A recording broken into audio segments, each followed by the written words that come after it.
You're planning your future. But have you planned for the only guarantee in life? كل نفس ذائقة الموت. Every soul will taste death. We plan vacations, careers, and weddings, but we rarely prepare for the one thing that's certain. Death.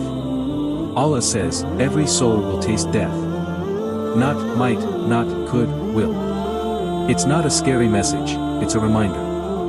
To live with purpose. To keep your soul ready. To value time over temporary pleasures.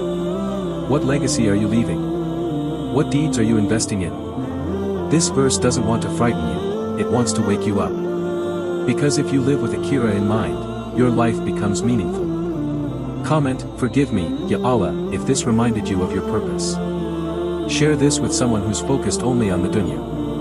Follow for more Quranic reflections that awaken the heart.